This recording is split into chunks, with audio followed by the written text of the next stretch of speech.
Oke, Assalamualaikum warahmatullahi wabarakatuh, kawan-kawan sekalian. Eh, Waalaikumsalam warahmatullahi Masih Lebaran, minal aidin wal faizin, mohon maaf lahir batin. Masih pada puasa Sawal atau yang emak-emak masih pada bayar kali dan lain sebagainya. Oke, Eh, Alhamdulillah teman-teman sekalian kita lolos ke semifinal ya. Jadi dramatis banget gitu.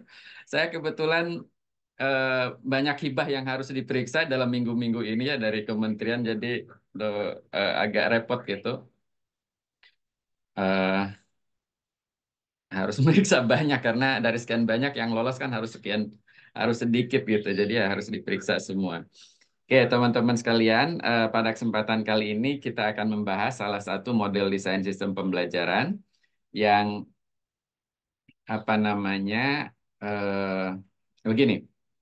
Dari awal pertemuan perkuliahan kita sampai ke terakhir kemarin gitu ya, mem- kita sudah diperkenalkan dengan bagaimana pentingnya apa namanya rohnya pembelajaran itu terjadi. Yang namanya pembelajaran itu adalah ada interaktivitas dua arah begitu ya yang harus terjadi. Nah, ini kemarin kita sudah dibekali oleh semacam framework yang dapat bagaimana meningkatkan interaktivitas dalam pembelajaran. Jadi, mohon teman-teman sebagai para calon instructional designer ini mengedepankan esensi daripada learning itu sendiri. Ya, jadi instruksional proses itu seperti apa begitu, sehingga nanti teman-teman coba perhatikan yang pertama adalah pentingnya pedagogic model sudah kita bahaskan begitu ya, sehingga nanti itu akan integratif antara pedagogic model dengan instructional strategis yang nanti akan kita pakai supported by learning technologies begitu ya menurut Banan dan Ritlan nah, kira-kira begitu kan gitu ya, itu mohon dicatat begitu karena tiga hal itu nanti terjadi dalam satu konteks sosial tertentu, dalam sosial konteks tertentu ya. Sosial konteks pembelajaran tuh macam-macam ya kan. Kalau Pak Karim itu mungkin lebih banyak berhadapan dengan ibu-ibu pengajian kan konteksnya akan berbeda dengan kalau Pak Karim ngasih tausiah ke emak-emak, tentu konteksnya akan berbeda ketika ngasih tausiahnya ke remaja. Itu yang kita maksud ya teman-teman sekalian gitu. Walaupun nanti Pak Karim ngasih tausiahnya full sinkronus, yang itu virtual. Kira-kira gitu ya. Full sinkronus virtual kan itu juga harus didesain gitu ya. Beda ketika Pak Karim akan berikan tausiah full tatap muka yang waktunya hanya 15 menit jadi khotib. Kan beda gitu ya, dengan berbagai sosial konteks yang berbeda tentu saja. Nggak mungkin Pak Karimullah ngajak bercanda dan lain sebagainya, nanti jamaah masjid ketawa-tawa dalam sholat Jumat, kan nggak juga kan gitu ya. Nah, ini harus dipertimbangkan teman-teman. Bahkan itu untuk tausiah untuk emak-emak misalnya itu adalah tatap muka, ada learning tools juga yang support kita. Kan gitu ya. Ada instructional strategis juga yang akan kita gunakan based on pedagogic model yang kita pakai. Gitu ya teman-teman sekali ya. Instructional strategies itu di bawahnya akan terdiri dari beberapa instructional methods. Ya kan? Nah, melaksanakan metode itu akan terdiri daripada instructional teknik. Teknik pembelajaran ya kan lebih bawah dari metodenya itu kan gitu. Nah, ini step-step seperti itu nanti dipertimbangkan sehingga nanti akan apa ya? Akan compact gitu, akan kompak lah ya antara tiga hal itu dalam satu konteks sosial tertentu gitu ya. Jadi sama seperti kita melakukan aransemen musik begitu ya. Jadi kalau teman-teman di Fakultas Seni kan gitu bagaimana antara gendang, gitar dan lain sebagainya itu kompak, kemudian dengan koreografinya dan lain sebagainya ini sama teman-teman. Persis lah kira-kira begitu.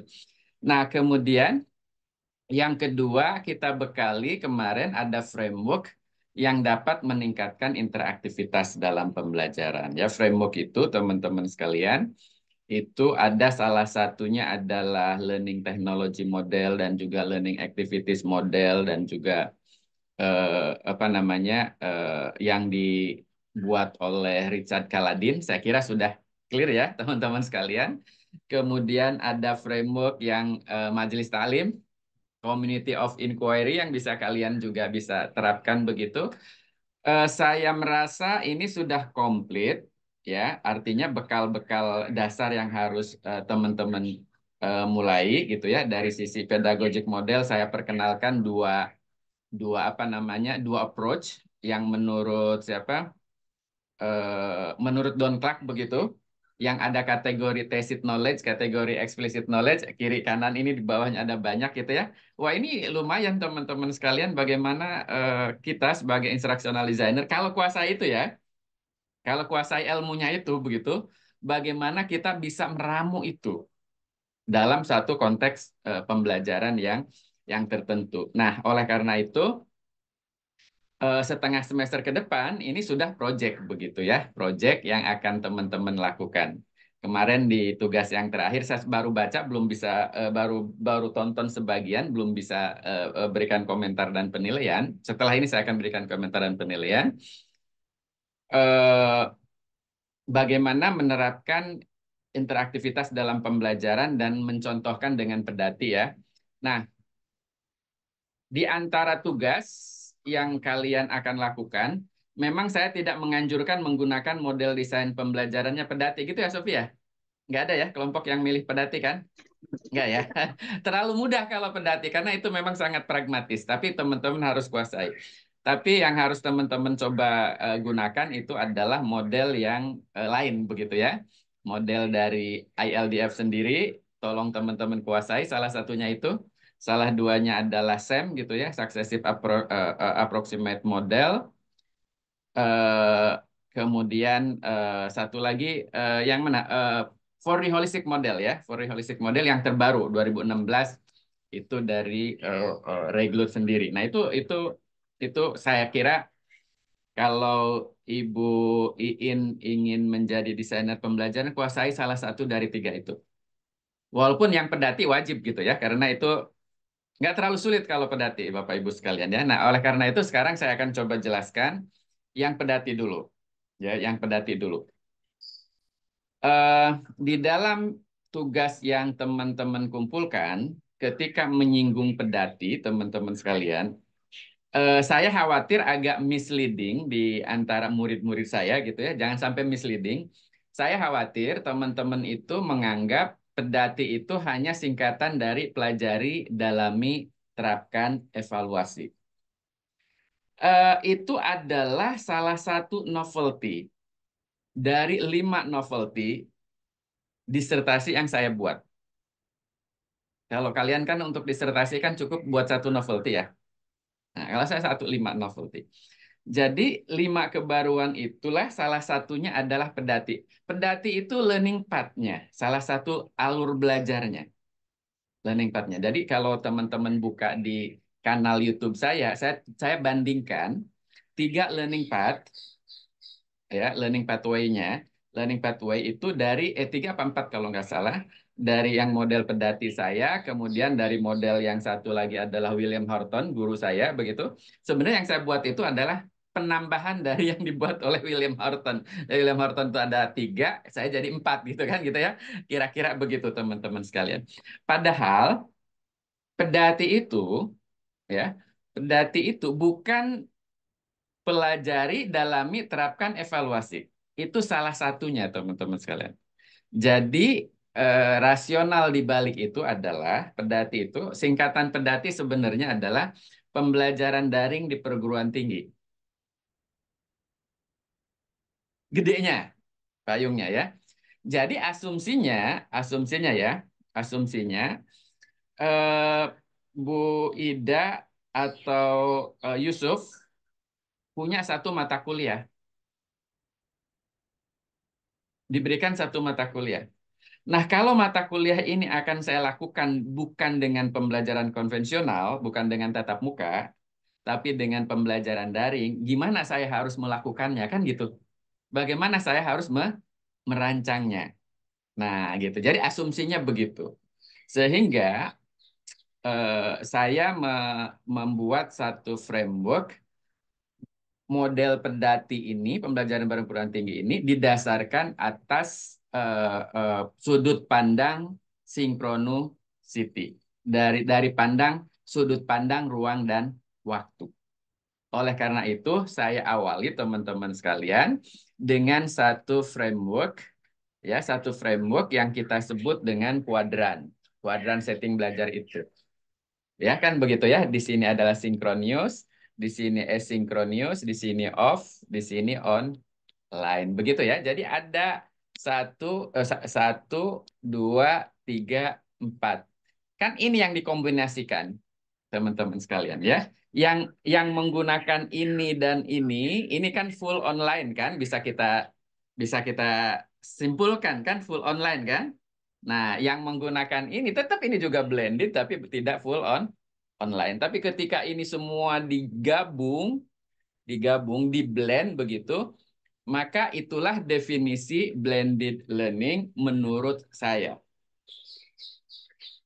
Ya kan? Jadi blended learning menurut saya itu adalah bagaimana kita mengkombinasikan sedemikian rupa antara strategi terbaik di setting sinkronius dan juga asynchronous tadi untuk mengoptimalkan learning experience.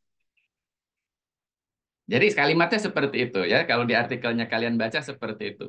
Jadi to optimize learning experiences berdasarkan atas intended learning outcome yang sudah ditentukan. Begitu ya. Jadi ngacunya ke sana, teman-teman sekalian.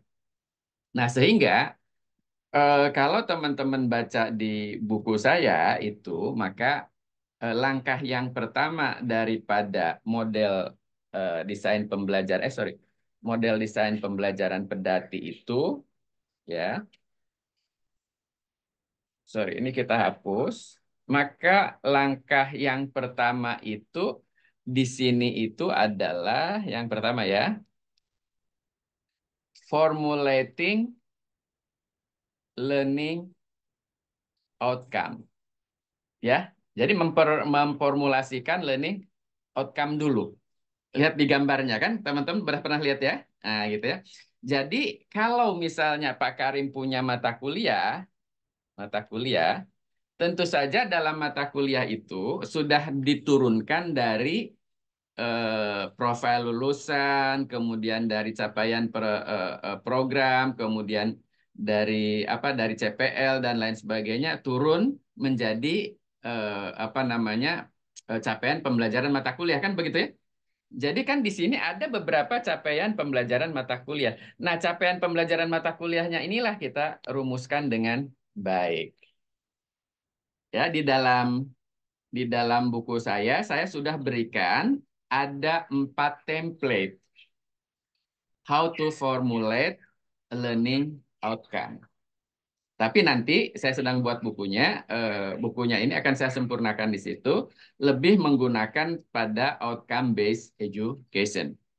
Sehingga kalau kalian tonton antara apa yang ada di YouTube, saya menjelaskan itu dengan apa yang ada kan itu kan 2019, 2018 gitu ya, agak sedikit berbeda. Jadi di formulating learning outcome di YouTube saya lebih mengarah kepada outcome based education gitu ya, bagaimana rumusannya. Tapi strukturnya bisa macam-macam sih, yang jelas ada unsur ada unsur audience, ada unsur behavior gitu ya, ada unsur kondisi dan ada unsur degree. Nah, sebenarnya nanti yang lebih berat itu di kondisi sebenarnya ya. Jadi bagaimana teman-teman ini. Nah, pertanyaannya adalah kalau ini sudah dibuat, katakanlah ada 5 CPMK, 5 CPMK, di setiap 5 CPMK itu ada sekian sub CPMK, ya, sub CPMK, gitu ya misalnya, masing-masing ada 3, begitu berarti kan ada sekitar 15 capaian, kan begitu. Maka berdasarkan CPMK itulah langkah yang berikutnya adalah memetakan mapping and organizing content. Jadi materinya apa saja gitu. Jadi materi itu didasarkan atas capaian pembelajaran ya teman-teman sekalian. Itu dalam konteks saya ya. Dalam konteks bagaimana kita mengorganisasikan materi apa dulu itu didasarkan atas capaian pembelajaran. Kalau di Dick and Carey itu didasarkan atas didasarkan atas instructional analysis, analisis instruksional yang diubah menjadi objektif, kan gitu. Dari situ kita buat tesnya dan kita susun materinya apa saja dalam satu semester itu, kan gitu. Nah, maka tersusunlah yang kedua ini ya. Di sini ada capaian pembelajaran, ada pemetaan dan perorganisasian materi. Ya kan? Pertanyaannya berikutnya adalah, kalau capaian pembelajarannya seperti ini, materinya adalah ini cocoknya untuk sinkronius atau dengan sinkronius atau dengan sinkronius. Kalau sinkronius, sinkronius yang mana? Kalau asinkron tetap harus dua-duanya ya. Jadi ada seperti di teknologi activities model dan learning technology model, learning technology model kan begitu ya. Nah, ini ternyata ini jadi kalau saya baca di research yang ada, ini salah satu research gap. Salah satu research gap. Artinya penelitian-penelitian itu mendorong gimana caranya supaya orang bisa menentukan kapan kapan cocok dilakukan dengan sinkronius, kapan cocok dilakukan dengan asinkronus. Ya kan? Nah, ini adalah novelty yang ketiga dari saya. Jadi novelty yang pertama adalah framework tadi ya, synchronicity. Novelty yang kedua adalah model pedatinya itu sendiri. Novelty yang ketiga adalah ini. Nah, seperti apa teman-teman sekalian? Bagaimana kita menentukan itu? Maka saya coba gunakan 3 framework, 3 pendekatan ya. Yang pertama itu saya gunakan modelnya Edgar Dale, kerucut pengalaman Edgar Dale, itu sangat klasik banget. Yang kedua saya pakai teori learning modality, modalitas belajar. Yang ketiga saya gunakan salah satu dari taksonomi Bloom yang direvisi. Itu hanya untuk taksonomi apa namanya kognitif begitu ya. Jadilah seperti ini teman-teman sekalian ya. Coba saya close dulu. Jadi nanti kalau teman-teman ingin coba apa namanya gunakan, ini bentuknya adalah seperti ini.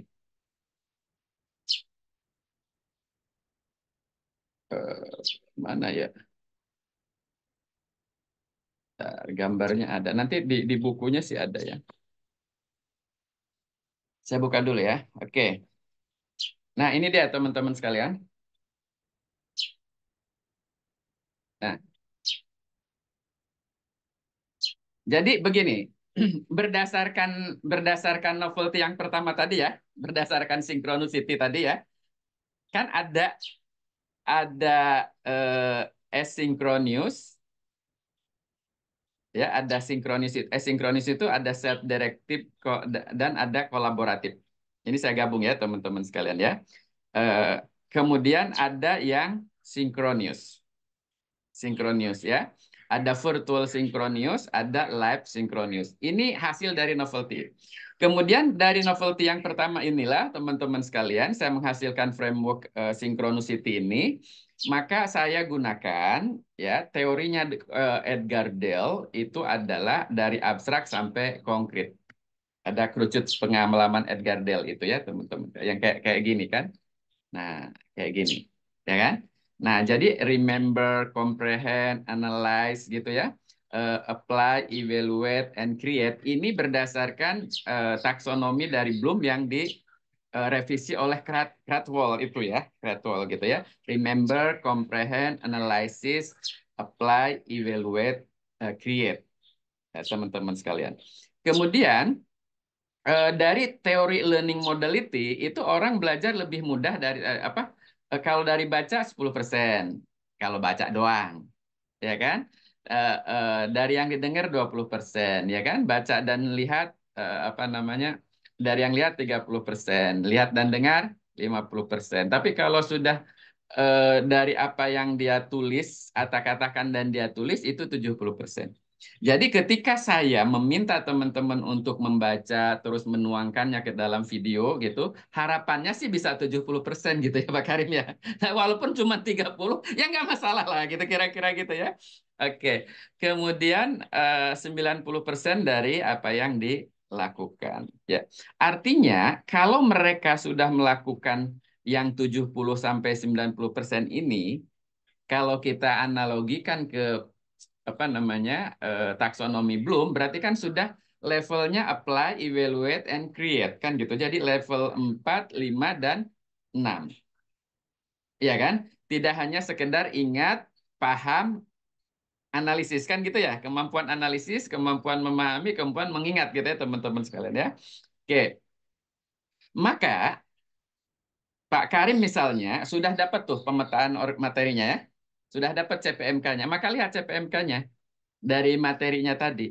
Apakah dia menuntut direct purposeful experience atau real experience atau tidak? Ya kan? Kalau ini memerlukan ini, berarti sudah kategorinya create atau mungkin apply atau mungkin evaluate. Terserah dari rumusan capaian pembelajarannya kan kelihatan dari capaian pembelajarannya. Maka menurut Edgar Dale ini adalah satu yang sifatnya kok konkret. Maka yang cocok nih lihat nih ya, garis ini dengan ini teman-teman. Maka yang cocok adalah live synchronous. Jadi ada kompetensi tertentu, topik tertentu yang nggak bisa kita gadaikan dengan pelaksanaannya secara sinkronus saja gitu loh Pak Karim, ya kan gitu. Artinya kalau dia misalnya Pak Karim mata kuliahnya adalah welding, welding ya, walaupun di apa namanya asal usul apa perbandingan agama nggak ada itu welding gitu ya kira-kira gitu ya. Welding kan berarti kan dia apa namanya matri gitu ya kalau ini mah ya kayak pakai solder gitu ya ngelas gitu ya kan. Coba bayangkan kalau ngelas misalnya ya, bagaimana tata cara melakukan welding, apa yang harus siapkan, prosedurnya bagaimana. Mungkin kalau yang sifatnya adalah apa yang mereka lihat saja, Pak Karimullah bisa siapkan videonya kan? Betul nggak? Bisa ya? Berarti kan video itu what they see and what they hear. Ya kan? Ini masih sifatnya ikonik. Bisa saja videonya dibuatkan, ditaruh di LMS. Ya kan? Tapi ketika nuntut mereka melakukan welding dalam situasi yang senyatanya, apa iya Farid suruh dengan itu kan gitu ya? Nggak mungkin kan gitu kira-kira gitu ya. Nah, jadilah di situ, maka untuk yang itu kita pakai live synchro news. Berarti harus ada weldernya, harus ada Google-nya, harus ada peralatannya, ada barangnya, ada berbagai kondisi ya, kondisi weldingnya maksud saya. Kondisi weldingnya itu untuk besi yang kayak gini, besi kayak gitu, untuk ini sebagainya lah begitu, untuk posisi dan sebagainya, itu harus dilakukan dan tidak bisa dilakukannya di sini.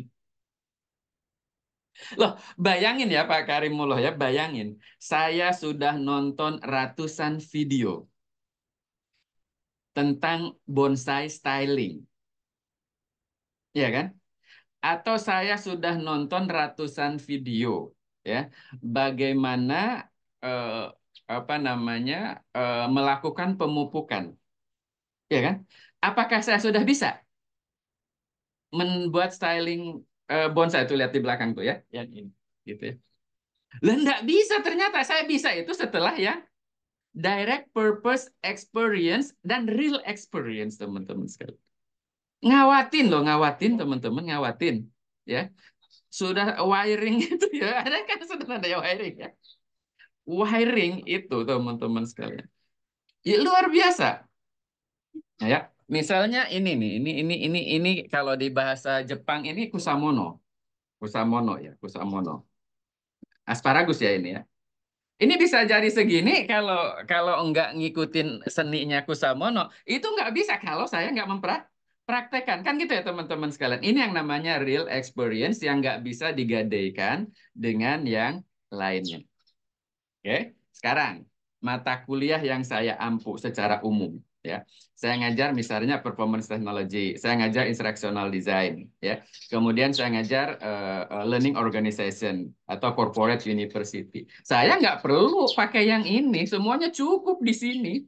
Cukup di virtual synchronous dan ini tidak perlu yang live synchronous, teman-teman sekalian. Iya kan? Betul nggak? Coba kalau saya ngajarnya fotografi misalnya.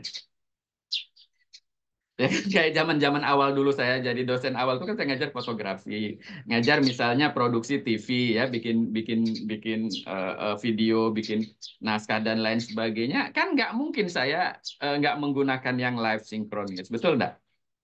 Ya kan? Nah inilah teman-teman sekalian, bagaimana kita finding the right mix, tapi bukan finding the right mix sekali sebenarnya, mixing the right blend gitu ya, gitu ya, atau blending the right mix gitu, nggak tahu saya betulnya, atau blending blending the right blend begitu, maka ini menjadi satu pegangan. Bukan berarti yang ini yang terbaik, enggak, bisa saja yang ya mungkin dengan virtual synchronous untuk yang ini gitu ya, teman-teman sekalian. Oke. Kemudian participate yang 70% ya, ada 3 ya, 70% ya. Apakah capaian pembelajaran yang dibuat oleh Pak Karim itu menuntut adanya partisipasi dan hand-on activity, role play in a situation begitu, atau perlu modeling gitu ya, atau mensimulasikan, maka ini sudah apply, evaluate dan sebagainya, maka yang cocok adalah sinkronis betul. Tapi bisa saja virtual. Artinya dengan tatap maya, artinya dengan web conference ya. Tapi rasa-rasanya untuk yang ini gitu ya, kombinasi dua ini sangat-sangat penting. Tapi kalau mau egois teman-teman sekalian, dengan pendekatan konvensional, semua ini cocoknya dengan sinkronis dan semuanya cocoknya dengan ini. Itu mah egois ya teman-teman. Tapi dengan adanya teknologi sekarang dan lain sebagainya, ya kan, dengan adanya sekarang ini kelebihan daripada asynchronous dan synchronous, virtual synchronous ini kan bisa menghemat waktu, bisa menghemat biaya, bisa dapat menjamin flexibility dari sisi kita, dari sisi data dan sebagainya. Tapi kalau semuanya di sini, ya, di sini biaya, waktu, fleksibilitas gitu ya, dan lain sebagainya kan terkungkung. Ya, bayangkan ya, Pak Karim, Pak siapa, Sofi harus bangun jam 4 pagi. Padahal jam 1 nonton bola. Ya kan? Harus datang ke UNJ. Karena ada kuliah jam 8. Jam 9. Ya kan? Setengah 9 harus nyampe ke UNJ. Ya kan? Di UNJ kuliahnya kayak gini doang nih, ceramah kayak saya menjelaskan gini. Itu bayangkan, waktu, tenaga, biaya, dan keluasan teman-teman, kan gitu ya, itu sama saja gitu. Coba bayangkan, saya datang ke kelas tatap muka dengan saya seperti ini, kan relatif itu setara sebenarnya. Cuman bedanya kalian nggak pernah salaman dengan saya, mungkin Pak Karim nggak cium tangan, nggak dapat barokah cium tangannya, ya mungkin nggak gitu ya, atau bermujaha apa istilahnya gitu. Tatap muka kan juga ada barokahnya ya Pak Karim ya. Mungkin itu yang nggak dapat, tapi secara esensial apa yang diperoleh teman-teman terkait dengan sharing apanya, latar belakang di balik pedati dan bagaimana melaksanakannya relatif sama teman-teman, relatif sama, ya kan? Karena yang dibutuhkan oleh teman-teman itu memang sampai sampai 90% dapat, tapi bisa dilakukan cukup dengan asynchronous dan sinkronisnya adalah virtual. Untuk mata kuliah ini loh teman-teman ya, secara keseluruhan ya. Nah, oleh sebab itu teman-teman sekalian, langkah selanjutnya yang tadi, setelah teman-teman melakukan eh, capaian pembelajarannya dirumuskan, berdasarkan capaian pembelajaran itu teman-teman petakan, organisasikan materinya, atur sedemikian rupa, baru teman-teman akan pilih dan pilah. Mana yang sinkron, mana yang sinkron. Sinkronnya mau virtual atau mau ini. Nah, kalau di tangan teman-teman ada buku pedatinya, kan di situ ada tabel tuh ya. Capaian pembelajarannya ini, cocoknya ini, dan apa. Ya kan? Tapi ingat, ketika asynchronous itu, learning activities model tadi dipertimbangkan dong teman-teman sekalian. Ya, kontennya mau harus kayak gimana, dan lain sebagainya kan gitu. Nah, sehingga kualitas daripada desain pembelajaran yang teman-teman buat menggunakan model pedati, pertama-tama akan sangat tergantung pada kualitas rumusan capaian pembelajarannya, teman-teman sekalian. Kalau itu sudah dapat, kan enak nurunin ke bawahnya. Ya kan? Tinggal metakkan doang, organisasikan materinya kan gitu ya. Nah, sehingga jadilah ini pertemuan satu, ini pertemuan dua, ini pertemuan tiga, kan gitu ya. Nah, gitu kira-kira begitu. Nah, kemudian setelah itu saya juga membuat satu guidance buat teman-teman untuk yang asynchronous, bagaimana memilih dan menentukan media, learning object material. Nah, itu saya gunakan teorinya daripada eh, Smaldino dan kawan-kawan.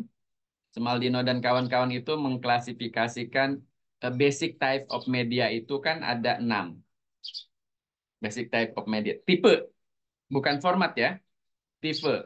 Tipe media itu ada teks. Ini common banget loh ya. Teks, visual. Ya kan? Audio. Audio visual. Ya, animasi. Animasi ya, animated. Gambar bergerak, objek bergerak lah animasi. Kemudian ada yang simulasi. 6 kan simulasi ya. Nah, jadi yang simulasi itu bisa berbasis IT, bisa simulasi juga ya, gitu ya. Simulasi atau games begitu ya di ini kan sebagainya. Nah, itu teman-teman sekalian, kalau kalau Farid ngajar di TK, simulasi kan banyak. Play-Doh itu kan simulasi. Apa namanya? Puzzle simulasi. Kemudian yang bikin robot-robot itu pakai apa namanya? Yang dimasuk-masukkan gitu. Nah, gitu ya. Itu juga simulasi kan sebenarnya. Tapi kalau lebih lebih lebih bagus lagi dengan bantuan IT gitu, bagaimana mensimulasikan persamaan matematika begitu ya, kayak fungsi X kuadrat dan lain sebagainya itu bisa jadi parabolanya begini dan begitu, itu juga simulasi. Ya, jadi sehingga yang simulasi itu mulai dari paling kiri, ujung kiri itu adalah augmented reality, AR. Yang paling kanan itu kontinumnya adalah VR, virtual reality, dan yang mix. Ya, yang mix itu kan sekarang untuk kondangan juga udah sering dipakai. Apa istilahnya, Farid? Saya kok lupa ya istilahnya ya. Sofi apa istilah Sofi? Ah, AR, virtual reality. Alah kok lupa. Yang mix mix mix. Kondangan yang nggak perlu datang itu loh. Pakai avatar, pakai apa?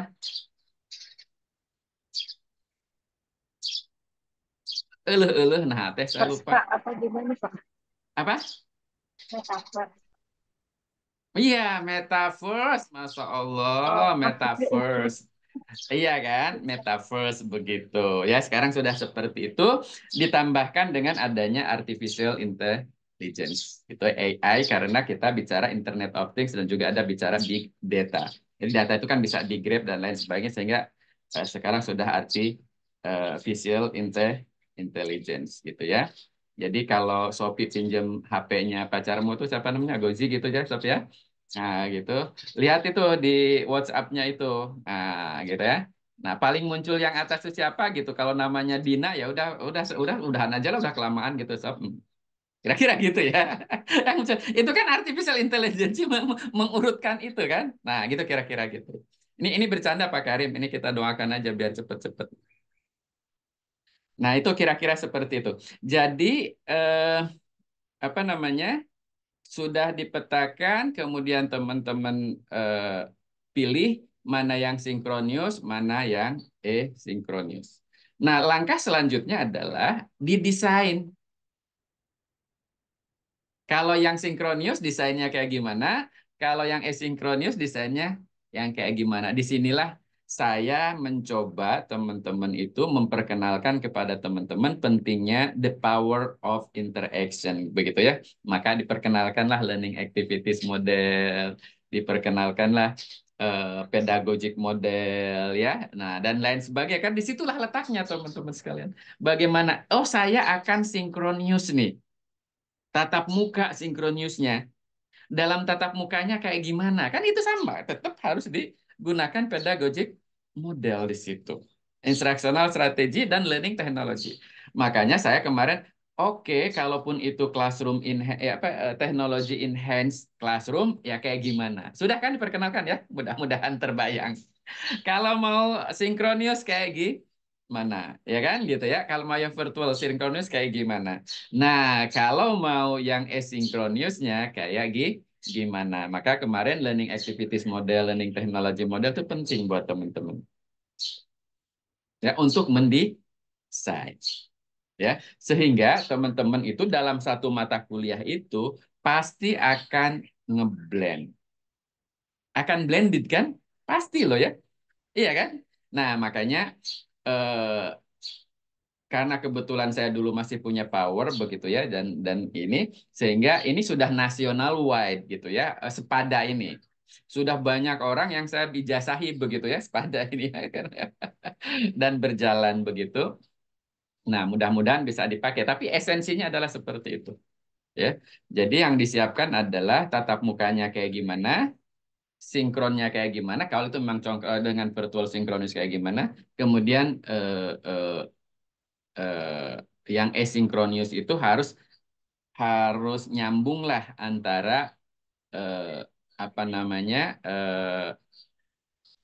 bahan ajar digitalnya, self-directed synchronous learning, asynchronous learningnya dengan yang kolaboratifnya atau aktivitas yang menyertainya. Maka dari situ muncullah novelty yang kelima, namanya pedati.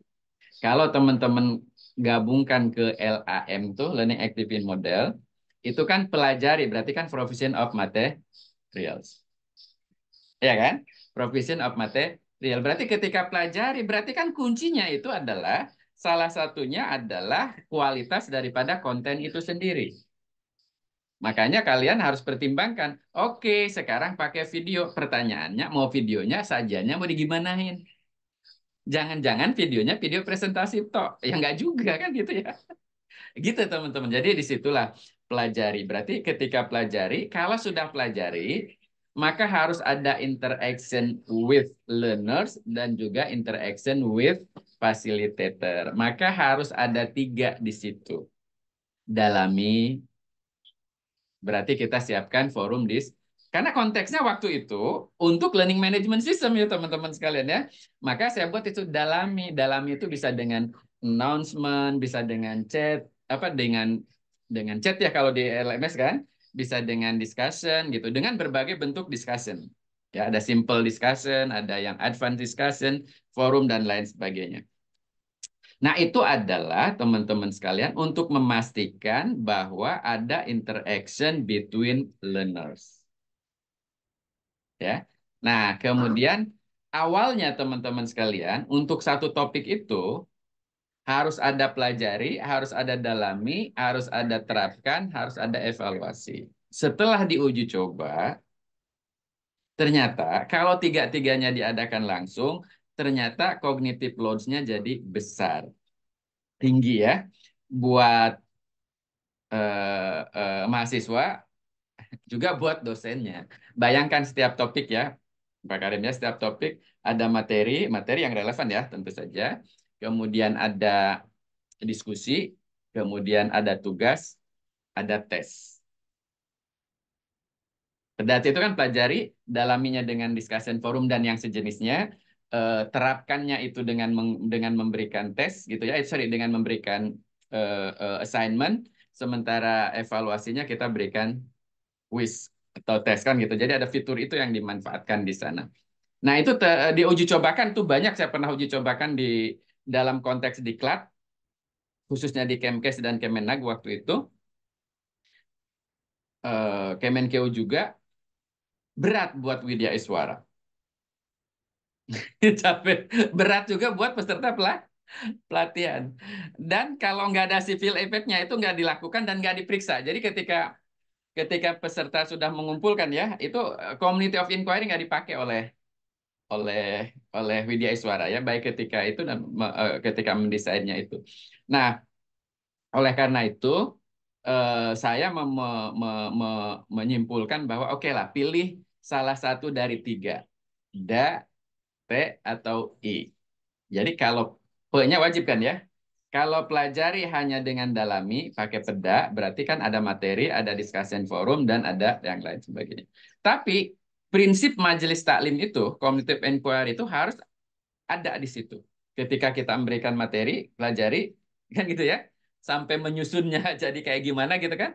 Kemudian ketika menyiapkan bahan diskusinya, kan harus juga ya, cognitive inquiry, atau memfasilitasi diskusinya. Itulah teman-teman sekalian, gitu ya. Nah, pada konteks ini teman-teman sekalian, dari uji coba yang saya lakukan, itu banyak yang gagal untuk berkomit dari sisi Widya Iswara ya teman-teman, dari sisi dosen dan Widya Iswara maksud saya, untuk berkomit memfasilitasi pembelajarannya dengan menggunakan framework community of inquiry tadi. Karena habitnya kita itu tidak demikian. Termasuk saya ya barusan ya. Kan harusnya assignment yang kalian berikan kemarin itu kan harus sudah saya umpan balik dan lain sebagainya, sudah saya, harus kalian terima seminggu yang lalu. Ya kan harusnya ya. Nah, itu dari sisi timing saja sudah delay seminggu. Teman-teman sekalian. Ini akan merubah motivasi daripada teman-teman. Ada kecewa, ada kesel, ya, ada senang lah nggak diperiksa juga kan. Oh nanti ada gini. Pokoknya itu dari konteks pembelajaran itu sangat mengganggu. Ya. Nah dalam pelatihan itu peserta ngumpulin tugas loh capek-capek. Tapi bayi nggak periksa itu sama sekali. Karena mereka lebih senang namanya pembelajaran itu adalah ngasih materi. Berarti yang dilakukan adalah di kelas tatap muka dan di virtualnya, di web conference-nya. Asynchronous nggak penting. Itu sebagai satu hal komplement saja, tambahan, dan itu ya sudahlah begitu teman-teman. Akhirnya kan nggak sempurna begitu. Nah ini yang di pelatihan ada siapa nih? Dia kira-kira begitu ya teman-teman sekalian. Nah ini tantangannya. Walaupun kita sudah desain bagus loh ya, desain bagus ya. Nah di sinilah teman.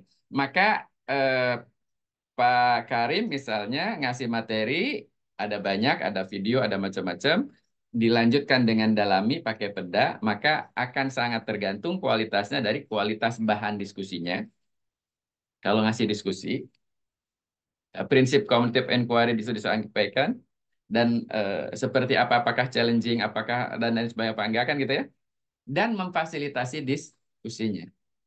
Percuma ada diskusi, tidak terjadi interaktivitas dalam diskusi tersebut. Makanya di mata kuliah saya tidak ada diskusi kan.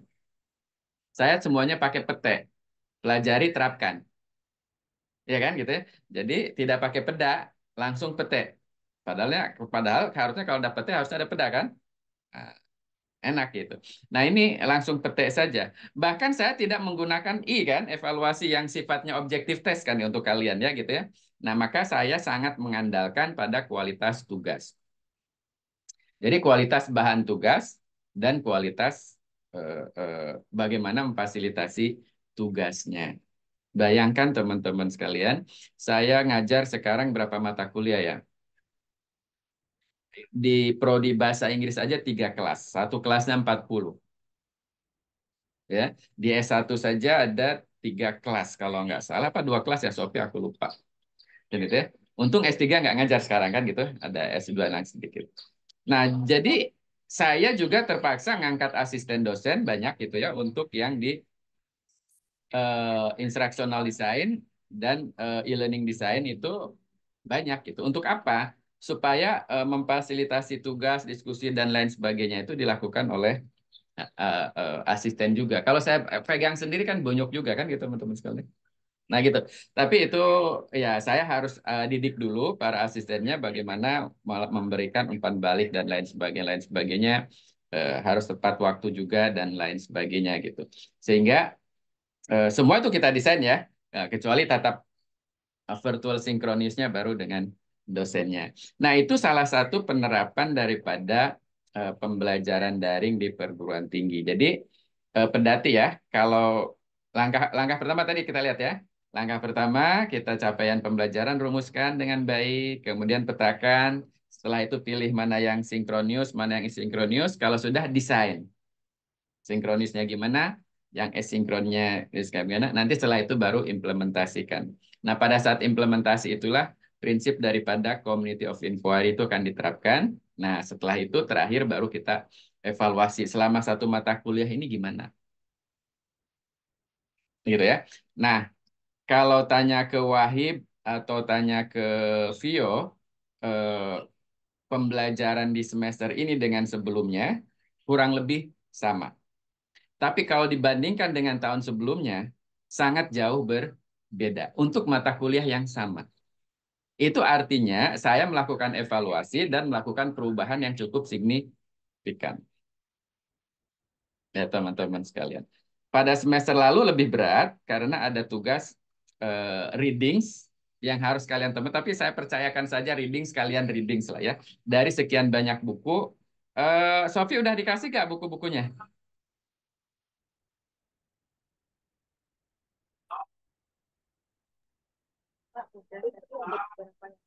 Udah ya? Udah di-share ya? Mungkin di Vio atau di Wahid mungkin ada yang dulu saya share. Itu banyak loh teman-teman sekalian ya. Tapi kalau mau banyak lagi ya, kalau saya ada di kampus silahkan aja. Tapi bawa hard disk gitu ya. Jangan flash disk, nggak cukup kali flash disk ya. Gitu. Ada banyak buku yang memang harus dikuasai. Tidak harus semuanya sih teman-teman sekalian.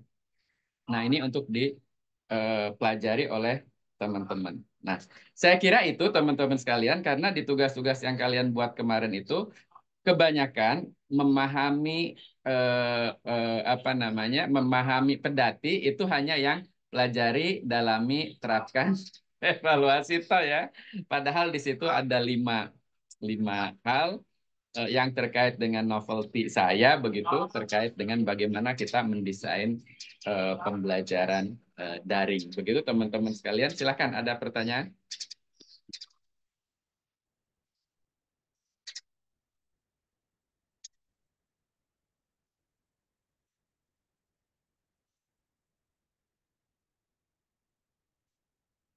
Ya silakan.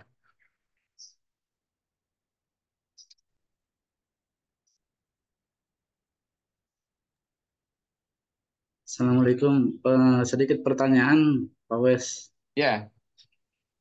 Apakah materi itu bisa dihilangkan dalam sebuah pembelajaran? Contohkan yang dibahas kemarin mengenai PM, kemudian interaksi with material dan lain sebagainya. Itu salah satunya ada model yang menghilangkan PM. Padahal yang menjadi pertanyaan adalah apakah mungkin sebuah pembelajaran itu bisa dilakukan tanpa adanya sebuah materi, kurang lebih begitu. Nggak bisa. Kita begini ya teman-teman. Kita basicnya dulu. Basicnya kita bicara tentang instructional as a system. Jadi maka instructional system kan gitu ya. Instruction as a system. Atau bahasa gampangnya mah teaching and learning as a system. Kalau Amerika kan instructional. Europe itu teaching and learning. Dia nggak pakai itu. Atau education as a system. Nah, jadi teman-teman sekalian, kita harus pahami bahwa yang namanya pembelajaran sebagai satu sistem itu ada, berarti yang namanya sistem itu kan terdiri dari beberapa elemen atau unsur, di mana elemen itu berdiri sendiri, masing-masing elemen berdiri sendiri kan ya, tapi satu sama lain saling berkaitan satu sama lain untuk mencapai tujuan kan begitu. Sebagai sistem itu kan kayak kalau kayak di mobil itu ada radiator kan gitu ya. Ada piston gitu ya. Ada macam masing-masing fungsinya beda kan. Tapi itu bekerja bersama-sama menghasilkan satu sistem. Nah, di dalam pembelajaran itu teman-teman sekalian pembelajaran ya. Nah, pembelajaran di sini sebagai satu sistem itu pasti yang pertama adalah ada siapa yang belajar. Harus ada muridnya dulu. Jadi sebagai sistem ya kan gitu ya. Kan gitu teman-teman sekalian. Kemudian yang kedua harus ada siapa yang membelajarkan. Ya kan? Begitu teman-teman sekalian ya. Harus ada siapa yang membelajarkan. Makanya kalau kata Wahib itu dalam Islam itu Pak Karim, Wahib ada ya Wahib. Eh, murid belajar tanpa guru itu gurunya pasti setan. Ada hadisnya kan ya Pak Karim ya? Iya kan? Maka belajar itu harus jelas gurunya siapa. Walaupun gurunya ya guru jarak jauh gitu ya. Nah gitu kan, gitu kira-kira ya. Kalau kalau kalau dulu kan Ustadz kita sering bilang, Wes mau diajarin Syahadul Qadir Jalani nggak? Ya kan gitu. Amalkan ini kan gitu ya. Nanti mimpi kan itu kira-kira gitu. Ya itu aja ketemu dengan guru kan gitu kira-kira ya. Ya, itu kira-kira. Nah, tapi itu di dunia lain ya Pak Karim ya. Nah, tapi di dunia nyata ini harus ada gurunya, ya kan? Nah, kemudian ketika itu juga harus ada eh, untuk apa? Quo vadisnya ya, mau dibawa kemana? Kayak lagunya siapa tuh? Nah, mau dibawa kemana? Berarti kan ada capaian pembelajarannya kan? Harus jelas loh teman-teman sekalian. Ya kan, harus ada capaian pembelajaran. Kemudian untuk nyampe capaian pembelajaran itu, apa yang dipelajari kan gitu? Kan ada namanya materi nih Pak. Ya kan? Kemudian bagaimana agar capaian pembelajaran ini dengan materi ini nyampe? Berarti ada strategi kan? Ya kan? Yang terakhir bagaimana ini diukur kalau dia sudah nyampe? Ada berarti yang namanya assessment. Nah, unsur ini harus ada teman-teman sekalian. Ya kan? Nah, adapun nanti Pak Karim akan bicara ada yang independent learning, ada autodidak gitu ya. Ada kemandirian belajar, itu masalah kendali belajar itu banyak ditentukan oleh siapa, ya. Jadi bisa saja nanti siapa yang akan membelajarkan saya itu mahasiswa yang pilih. Ya kan? Bisa saja saya maunya nyampe sini loh kayak gini-gini bisa saja kan gitu. Nah, ini kita bicara nanti Pak Karim akan kenal nih istilah independent learning, derivasinya di bawahnya ya. Ada self directed learning, ada self regulated learning serupa tapi tidak sama. Ini bicara kendali yang menentukan siapa? Lebih banyak. Kemudian apa yang dipelajari ini lebih banyak bisa. Jadi ada kontinum nanti yang ini ekstrim ya. Ini namanya yang teacher center, yang ini namanya student center begitu. Ya kan gitu ya, ekstrim lah. Tapi kan kita nggak bisa anggap itu sebagai satu yang diskrit kan. Nah, tapi ini adalah kontinum gitu. Ada ujung kiri, ada ujung kanan ya. Makanya jangan heran nanti Pak Karim punya cucu SD bangun tidur, terus di layar udah muncul gitu ya. Nah, itu What are you going to learn today katanya apa kayak itu kan udah kayak gini loh kayak film-film yang di itu kan itu. Itu sudah sangat-sangat self directedness-nya atau self regulatedness-nya itu tinggi banget loh di tangan cucunya Pak Karim. Sekarang mah nggak nemu kita belum.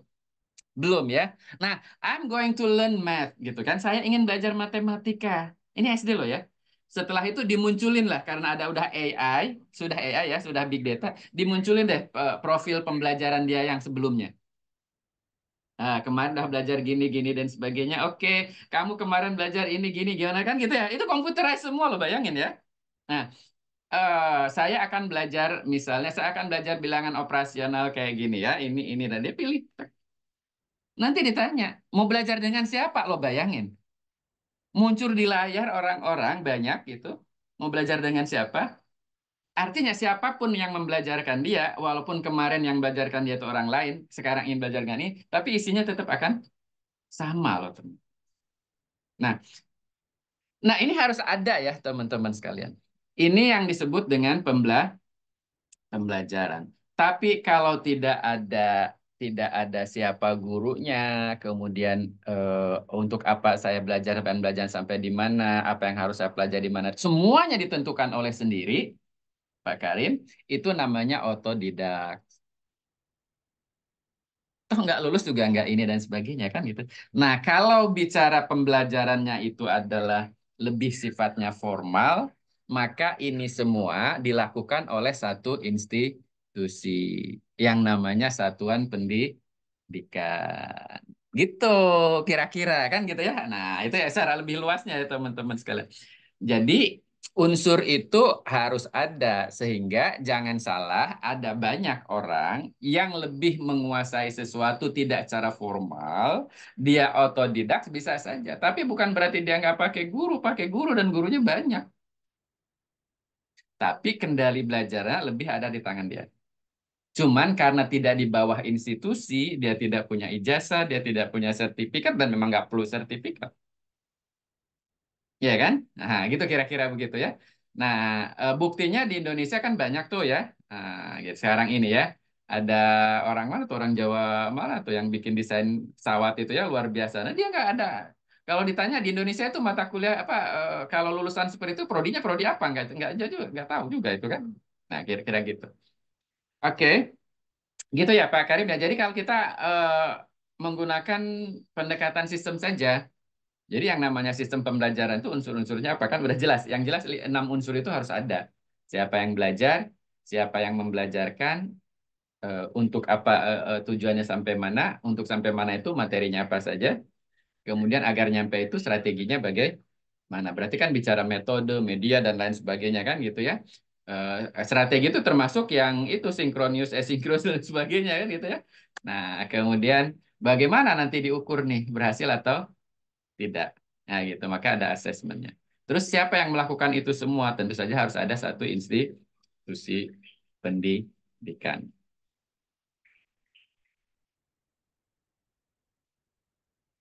Ya, Farid.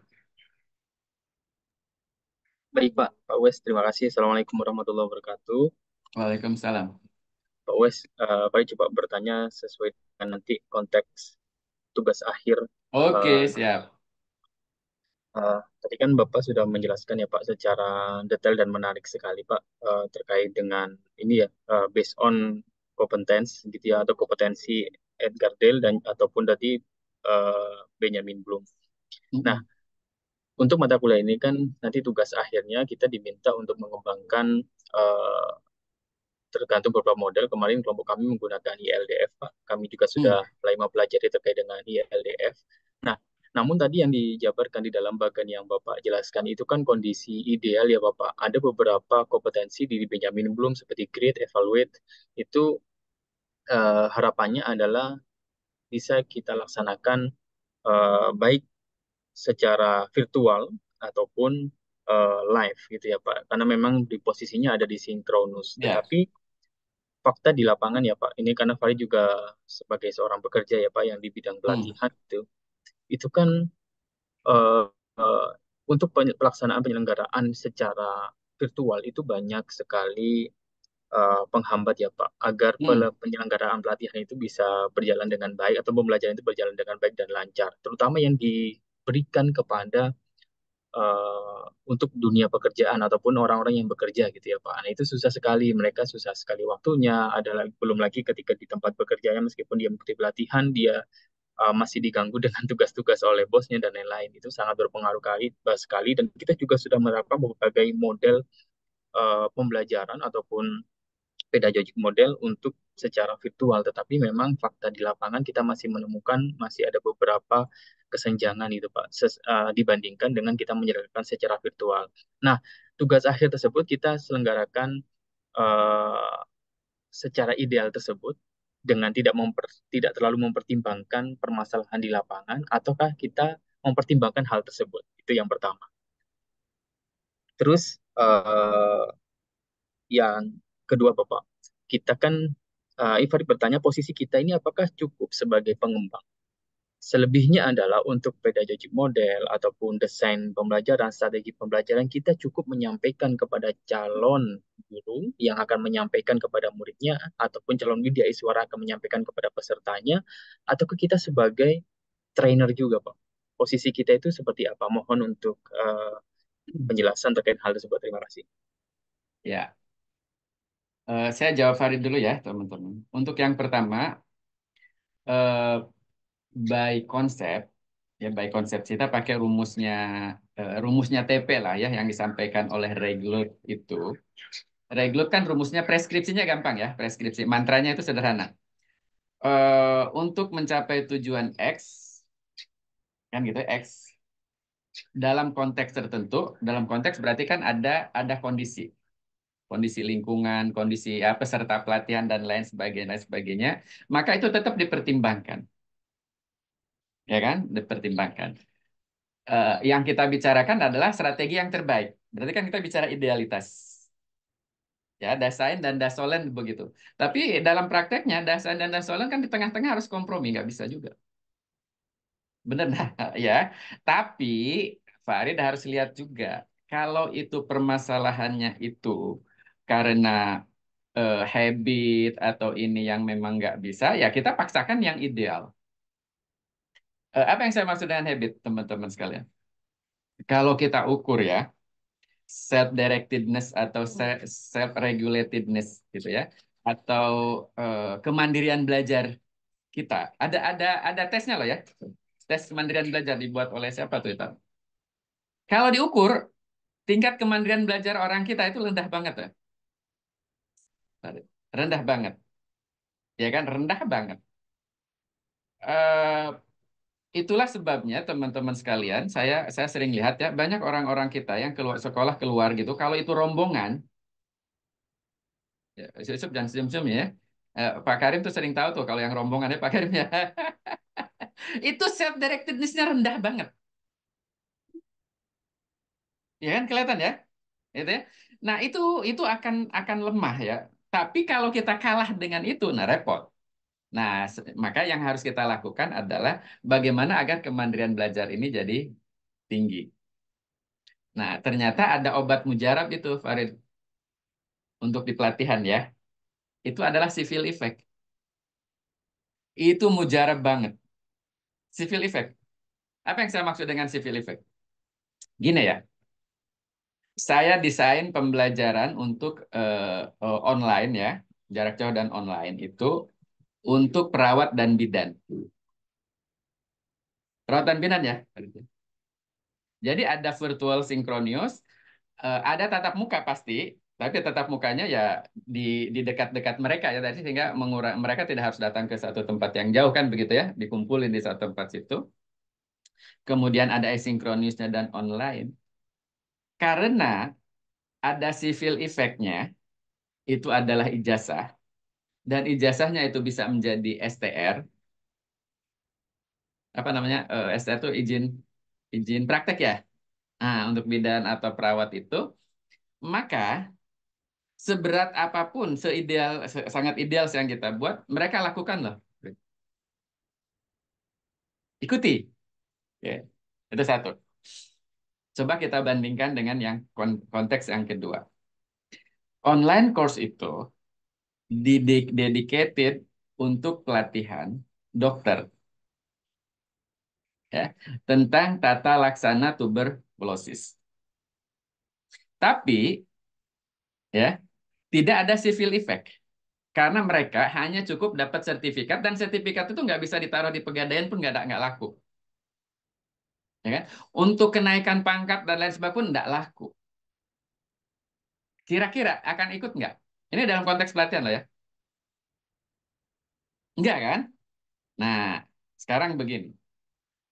Kalau saya paksakan, ini bicara ideal ya, kalian harus ada readings.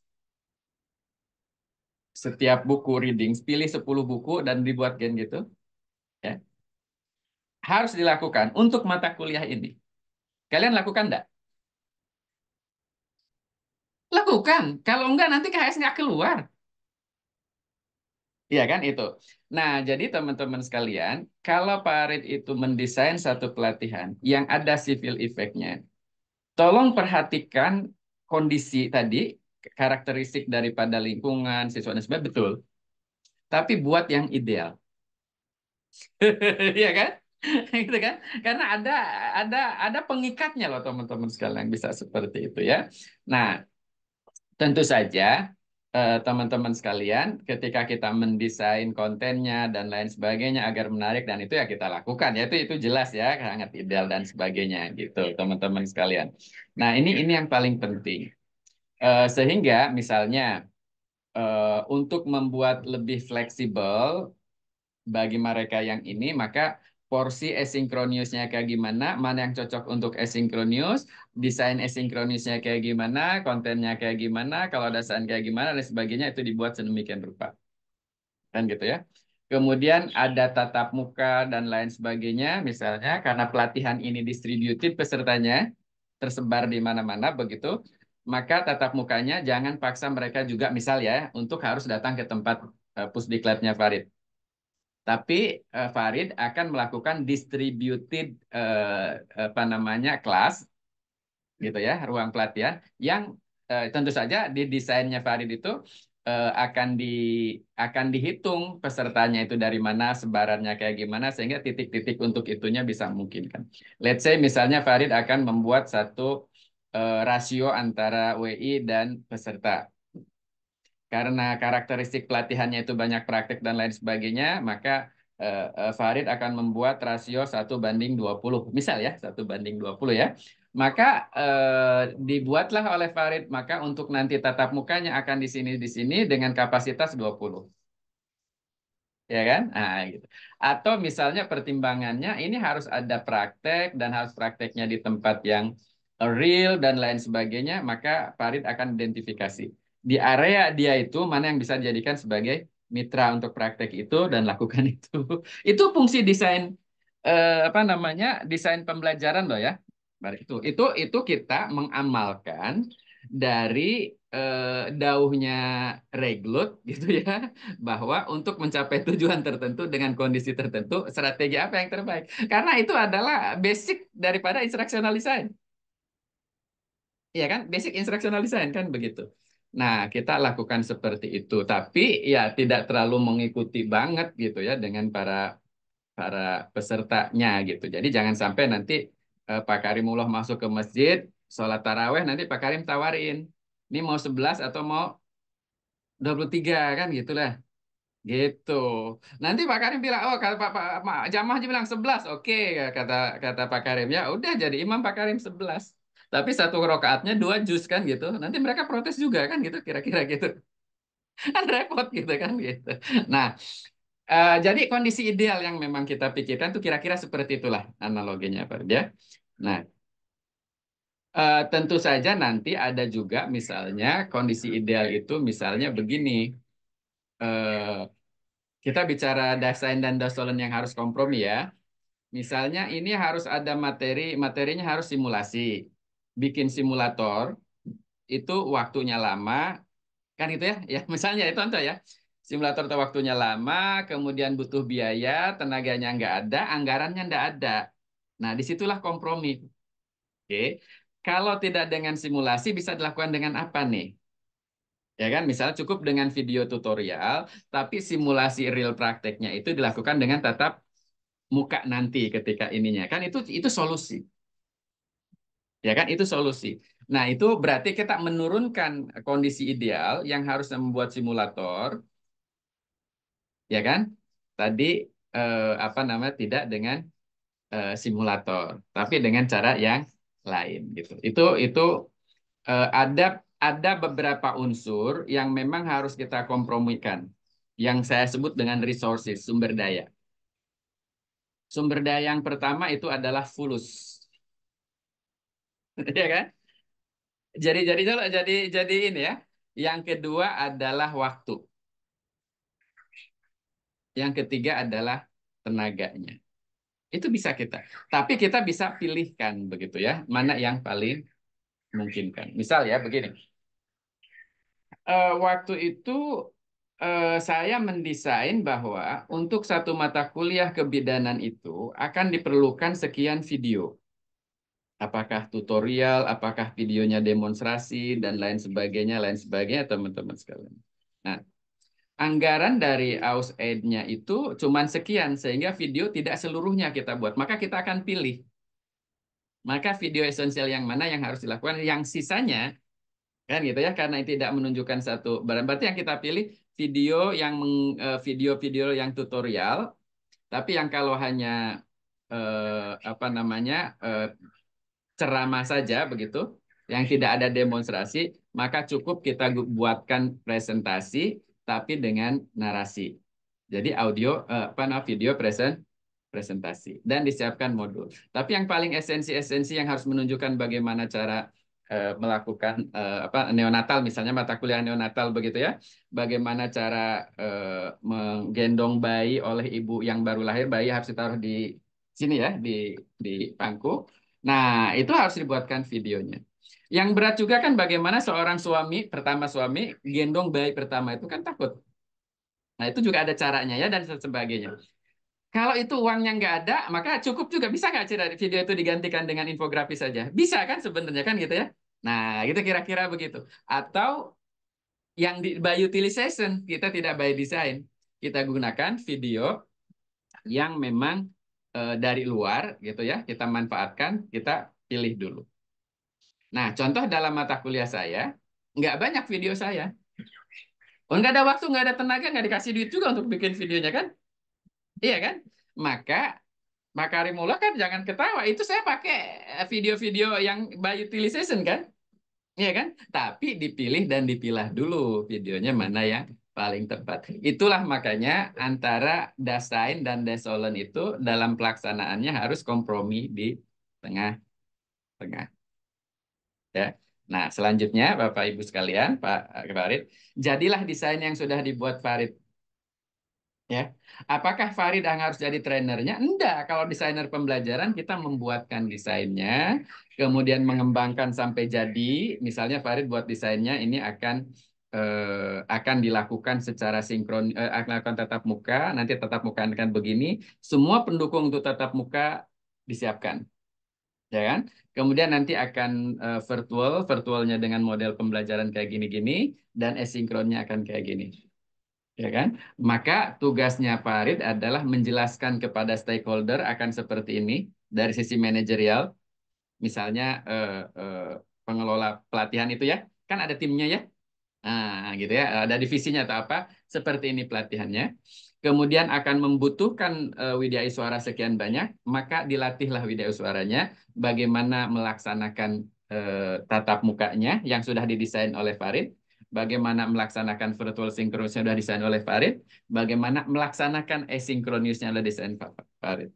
Oke, lulus setelah itu semua siap, maka itu dilaksanakan. Itu pekerjaan instruksional designer. Sampai memastikan implementatornya itu dapat menjalankan itu. Implementatornya itu dari sisi mana? Dari sisi pengajarnya, dari sisi manajemennya juga kan gitu ya. Nah gitu. Nah kadang-kadang desainnya sudah dibuat, kemudian manajemen nggak ngerti, ganti kepala pusdiklatnya ganti lagi, kan gitu repot itu kalau kayak gitu. Iya kan? Nah faktanya kan yang terjadi sering begitu ya. Nah gitu kira-kira begitu ya. Nah ini pelajaran berharga lah untuk kita. Bagaimana kita memerankan diri menjadi instructional designer. Tentu saja Pak Adi tidak sendirian kan di situ banyak ya. Jadi instructional designer itu kerjanya bareng-bareng. Nggak common sih di Indonesia kan apa namanya profesi instructional designer kan tidak se powerful siapa namanya OC Kaligis, kemudian Hotman Paris, ngumpul semua di situ di satu kelompok kan begitu ya. Nah, yang kurang-kurang tenar itu ya di kelompok yang lain kan gitu kira-kira gitu. Kalah juga akhirnya. Nah, itu kira-kira begitulah. Nah, ya kan kan OC Kaligis dan Hotman kan nggak sendirian kan? Walaupun mereka dapat dapat apa namanya dapat klien misalnya untuk itu, dia sendiri kan tidak sendirian juga, ada timnya kan gitu, yang bukan ahli hukum saja, ya kan gitu. Bisa bukan hukum tata negara saja, bukan hukum perdata saja, bukan hukum pidana saja, walaupun itu kliennya itu terkait dengan hukum pidana misalnya kan gitu ya. Tidak, tidak seperti itu. Sama gitu kayak gitu. Ya, insinyur sipil, insinyur arsitek juga sama kan kerjanya sama. Baik, terima kasih banyak Pak Upas. Ya, Najma. Iya, Pak Wes, mohon maaf lahir dan batin Pak sebelumnya. Iya, sama kita. Bapak, Kalau nggak dimaafin, awas tak jitak, Pak ya. Bapak mohon izin. Sebenarnya lebih mau konfirmasi Pak untuk yang Pedati begitu. Itu kan perguruan tinggi ya Pak. Apakah ini mengkonfirmasi bahwa eh, tidak Pedati itu tidak cocok gitu, framework itu tidak cocok digunakan di institusi misalkan sekolah atau di badan-badan pelatihan. Apakah memang dikhususkan untuk perguruan tinggi? Iya, kalau dulu itu dibuatnya untuk dulu itu permasalahan penelitiannya memang untuk permasalahan yang terjadi pembelajaran di perguruan tinggi. Karena itu kan produk disertasi ya, teman-teman. Gitu. Jadi desain awalnya memang untuk apa namanya untuk bagaimana merancang pembelajaran non konvensional yang sekarang itu, tapi untuk dosen. Desain awalnya. Jadi asbabun nuzulnya harus tahu nih teman-teman sekalian. Sama seperti model desain pembelajaran yang ada sekarang tuh kita sebagai desain pembelajaran harus tahu asbabun nuzulnya. Ya. Jadi ADDIE dulu itu kan dikembangkan oleh US Army itu untuk pelatihan tentara militer gitu ya. Makanya jangan jangan salah ketika teman-teman melihat ya seorang sniper dapat menembak sasaran dengan kan gitu ya. Jadi rumusan capaian pembelajarannya kayak gitu kan. Nah, kondisinya kan parah kan ya kondisinya ya. Kondisinya luar biasa. Sasarannya bergerak, senjatanya kaliber apa. Kemudian yang nembaknya sambil bergerak, sasarannya juga bergerak kan gitu. Jadi kondisi itu harus dimainkan. Itu salah satu contoh. Nah, untuk yang saya, teman-teman sekalian ini memang waktu itu dedicated untuk dosen. Tapi karena saya juga berada di diklat dan lain sebagainya waktu itu, saya juga coba apply, uji cobakan maksud saya di kediklatan. Karena mirip-mirip kan.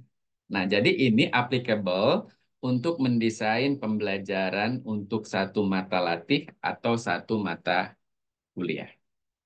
Tapi kalau satu mata pelajaran belum pernah di-apply oleh saya kan gitu. Itu aja bilangnya. Tapi kalau memang mau apply di mata pelajaran ya ya silahkan saja. Tapi yang namanya model kan tidak harus seluruhnya diikutin penuh. Bisa sebagian dan lain sebagainya kan gitu ya. Nah, tapi apapun itu teman-teman sekalian, esensinya adalah seperti yang saya sudah jelaskan kepada teman-teman selama mata kuliah ini. Jadi teman-teman tetap menggunakan model desain pembelajaran apapun, tapi intinya jangan lupa the essence of learning itself gitu loh. Jadi esensinya belajar itu apa? Jadi yang ada di kepala kita adalah bagaimana kita create learning experience tadi. Ya contoh ya teman-teman sekalian. Jadi kalau misalnya Farid gunakan ILDF atau Bu Hovifah gunakan ILDF, maka langkah pertama itu adalah eksplorasi. Eksplorasi itu kan sama kayak penelitian pendahuluan. Lihat karakteristiknya, lihat ini materinya kayak gimana, tapi di situ ada langkah yang namanya apa namanya teori building. Ya kalau nggak salah ya. Nah, jadi berdasarkan literatur review yang sudah ada, maka Farid akan kembangkan nih, atau Hovifa akan kembangkan. Konsep gue pelatihannya akan kayak gimana kan gitu ya. Nah, maka di situ harus ada. Jadi hasil dari tahap yang pertama, eksplorasi itu adalah teori building. Kalau di dalam penelitian mah itu adalah konseptual framework atau konstruk. Ya, konstruk kalian seperti apa? Jadi Bu Hovifah nanti akan gunakan model pedati atau akan gunakan model ILDF atau menggunakan successive approximate model, akan gunakan 4D holistic model, ujungnya sebenarnya ingin menciptakan pengalaman belajar. Nah, gitu. Jadi setelah hasil dari tahap eksplorasi dari Farid itu sebenarnya kalau di dalam yang saya itu sudah terpilah ini pedagogic modelnya mau begini ketika sinkronis dan asinkronusnya adalah kayak gini kan gitu ya. Nah, dari situ baru dikembangkanlah kalau di ELDF itu berarti enactment itu bahasa Indonesianya diwujudkan, perwujudan. Dijadikan lah gitu kira-kira gasken lah gitu ya. Nah, gaspol gitu karena sudah punya konsepnya. Nah, gitu ya. Nah, kalau di modelnya Michael Allen itu kan semuanya iteratif. sama ya, iteratif. Jadi boleh harus berputar di tahap awal, akhir sampai sebenarnya. Jadi analisis, setelah itu desain. Ya, desain jadikan coba lagi, jadi masuk lagi ke tahap berikutnya kan begitu ya. Nah, gitu. Jadi kayak action research, kayak classroom action research yang viral gitu ya teman-teman sekalian. Begitupun dengan yang 4D holistic model, mirip-mirip dengan Michael Allen ya, 4D holistic model gitu. Cuman dia ada level-levelnya, level top level, middle, dan juga apa namanya low level gitu. Kira-kira begitu. Jadi makanya saya berharap teman-teman sekalian menguasai salah satu dari instructional design model, instructional system design model ya. Salah satu kalau kita mau jadi seorang instructional designer. Tapi kalau untuk S2 mah dua lah minimal Pak Karim. Kalau di IACT itu standarnya S2 itu kalau nggak salah dua. Dua. Kalau saya karena dosen ya banyak banyak menguasai gitu. Tapi yang saya terapkan ya paling modelnya Dick and Carey gitu ya, tergantung kebutuhan ya. Kalau untuk desain pembelajaran daring saya pakai model yang saya sendiri kan saya ngerti banget gitu kan. Walaupun saya lebih banyak menggunakan konsepnya ILDF gitu, digabung begitu ya dalam hal esensinya. Nah, karena kita sudah punya referensi banyak, akan mudah gitu bagaimana kita mendesain pembelajaran daring. Tapi untuk level kelas banyak kok, ada understanding by design, ada saya kemarin melatih Sinarmas itu bagaimana mendesain pelatihan itu menggunakan pendekatan frameworknya UBD ya, understanding by design. Sama aja, Bu Hovifah. Nah, tapi kalau pertanyaan Bu Hovifah kan pertanyaan yang saya, memang itu dedicated untuk mata kuliah. Tapi saya sudah terapkan beberapa tahun di diklat. Terima kasih, Pak. Ya.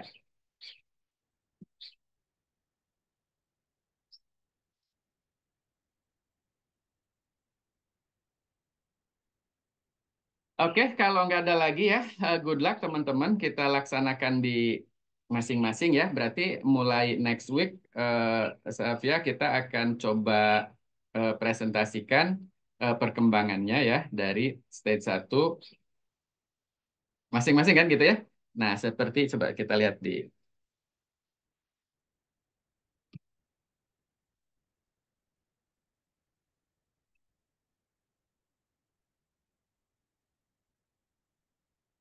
Oke, berarti kan setelah ini kita akan coba teman-teman sekalian progres daripada teman-teman yang ngambil misalnya yang ngambil ILDF ya, berarti next misalnya the first stage-nya exploration-nya itu kayak gimana?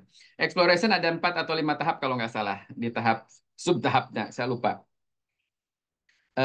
Second stage ini enactment ada juga dan juga third stage. Nah, ini akan saya atur nanti.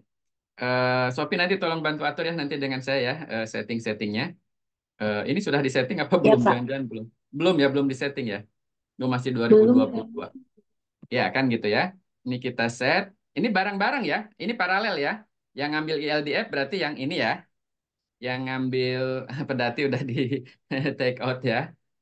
Oke. Sam Nanti di begitu hide ini. aja, Pak. Ya nanti saya hide seperti ini. Kemudian satu lagi ya. Satu lagi berarti yang menggunakan 4D holistic model belum saya buatkan di sininya berarti ya. Oke. Sekarang saya ingin tanya nih yang menggunakan ILDF grup mana aja, Sofi? Masih pada banyak yang belum isi sih, Pak. Soalnya Ya? masih pada milih-milih juga. Kenapa? Yang ILDF sih yang udah diisi. Halo? Oh, yang Ya. pilih ILDF baru beberapa dan isi di spreadsheet-nya juga emang belum semuanya, Pak.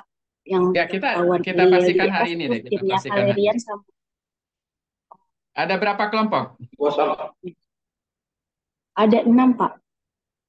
6 kelompok. Oke, berarti kalau ada 6 kelompok, ini belum mulai semuanya. Ada yang double, Pak. Malah kelompok saya double dengan kelompok pertama. Jadi ini apakah dipilih atau memilih? Kalau memilih kemungkinan besar ada yang sama, Pak. Iya, nggak apa-apa. Oh, Maksud sudah. saya begini, ILDF sama. sudah ada yang 3. Ya, artinya gini, boleh sama, tapi jangan semuanya pedati. Makanya saya take away gitu loh kemarin itu. Take away apa take out gitu. Gitu. Take off. Gitu. Maksudnya gitu. Oke, karena ini belum mulai ya kita putuskan aja sekarang ya, tentuin ya. Ya, oke. Ada 6. Kalau gitu, oke lah, nggak jadi di take, nggak di take off deh yang pedatinya ya. Berarti nanti karena ada 6, yang milih pedati maksimum boleh 2. Ya, yang milih ILDF itu 2. 2. Yang milih SEM itu 2. Gitu maksudnya Pak Karim. Gitu. Jadi jangan semuanya, karena teman-teman harus ngerasain menggunakan salah satu model itu. Ya, oke. Berarti 3 itu aja ya. Oke. Yang Yang ILDF 4D berarti nggak jadi, Pak. ya nggak jadi. Mirip sih Di dengan sini SEM sih sih. sebenarnya, Udah ada. oh oke. Di sini udah ada ILDF-nya udah ada 3, SEM-nya baru Nah, ada 1, Pak. Bisa 2 lagi, 2 tim lagi ya, Bu. ILDF 3, SEM 1. Iya, SEM 1, 2 lagi belum isi. Berarti ada 2 kelompok lagi ya yang belum Iya, 2 milih. kelompok lagi. Oke, sekarang kelompok mana yang Iya, belum milih? Kelompok siapa? kelompok saya ini, Pak. Saya sama Pak Kotot nih, sama Pak Kotot, Bu Rahma beda. Oke, Belum. mau yang Sama di luar timnya Mas Reski. di luar ILDF mau pilih apa? Timnya Pak Kotot. Ada Hmm, 2 kan? Ada pedati dan sen. iya. Pilih apa? Bu Rahma, Pak Kotot. Katanya kemarin pedati nggak boleh. Iya, pedati nggak boleh. Oke, sem aja deh sem ya. Berarti kan sisanya sem kan? Karena Ya, ILDF sudah 3 kan? Berarti yang 3 ya, itu ILDF sudah sem. 3. Mm-mm. Oke, berarti Oke. ILDF sama SEM aja ya, Pak. Nggak ada Ya, 4D oke. sama Berarti pedati berarti gitu ya, yang Pak. milih LDF kan sudah 3. Berarti yang belum milih, ya mau nggak mau pakai sem kan? Oke, siap. Oke. Sama kok sebenarnya gitu secara umum. Jadi teman-teman sekalian, semua model desain sistem pembelajaran itu pasti mengandung unsur analyze, design, develop, implement.